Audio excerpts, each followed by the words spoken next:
Hello लोगोफोर खुलुमबाय दिनै जों नैबे भिडिअनि गेजेरजों भारतबर्षआव थानाय ओरैबायदि जायगाखौ खोन्थागोन जाय जायगाखौ नायबिजिरनायाव साइन्टिस्टफ्राबो मोनसे रोखोमै फेल जानांदों एबा बे जायगाफोरनि सोमोन्दै साइन्टिस्टफ्राबो एसेबां क्लियारलि एनालाइज खालामनो हायाखै जे बैफोर जायगाखौ नोंथांमोना नैबे भिडिअनि गेजेरजों मिन्थिनो मोनगोन एबा नुनो मोनगोन। जुदि नोंथाङा बे चेनेलाव गोदानब्ला अन्नानै चेनेलखौ साबस्क्राइब खालामनानै ला आरो नटिफिकेशन बेलखौबो अन्नानै अन खालामनानै ला मानोना जेब्लानो आं दान भिडिअ आपल'ड खालामो बयनिख्रुइबो सिगां नोंथाङा नुनो मोननायफोर बायदि।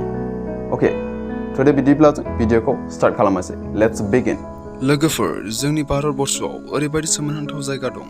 बे सोमोनांथाव जायगाफोरनि 10 मिस्टेरियास प्लेस जों नैबे भिडिअनि गेजेरजों नोंथांमोना मोन्थिनो मोनगोन। नम्बर 10 मैग्नेटिक हिल इन लादाख। जों मिथिगौ चुम्बकआ गावनिख्रुइ बांसिन गोहो गोनांनि फारसे दोरोदो।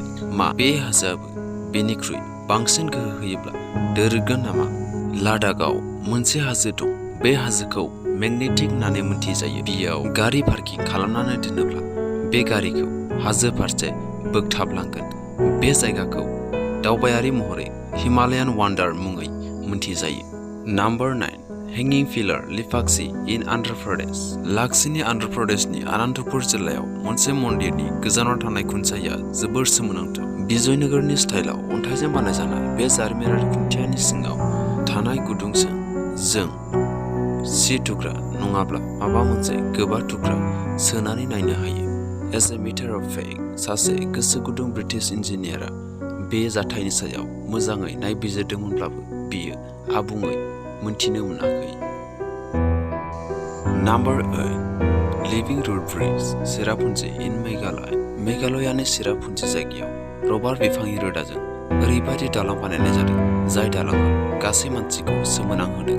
नोंथाङा बेखौ मिथिया जानांगौ। रबार बिफांनि रोदाया 3000 फीटसिम बियो गोथौ थाङो। नोंथांनि गोसोआव बे कुइसना थारैनो सोमजिदों जानो हागौ जे बिफांनि रोदाजों माबोरै बेबायदि दालां बानायनो हागोन। नंगौ, सिगां समाव बेनि साजों हानि दलां बानायनाय जादोंमोन आरो बेनि साजों बिफांनि रोदाया बेबायदि मानायनि खारनाव बेबायदि दालां सोमजिनाय जादों। Number 7 floating lake Loktak lake in Manipur. बे बिलोआ भारतनि जोबोर समायना बिलोफोरनि गेजेराव मोनसे जाय बिलोआ नायनो थाखाय जोबोर समायना। बे बिलोनि सायाव एसेबां समायना सावगारि माबोरै सोमजिदों बेनि गुदिखौ मोनथिनाय जायाखै। बे बिलोनि दैया गोदै टेस्ट गोनां होननानै मिथिनो मोनो।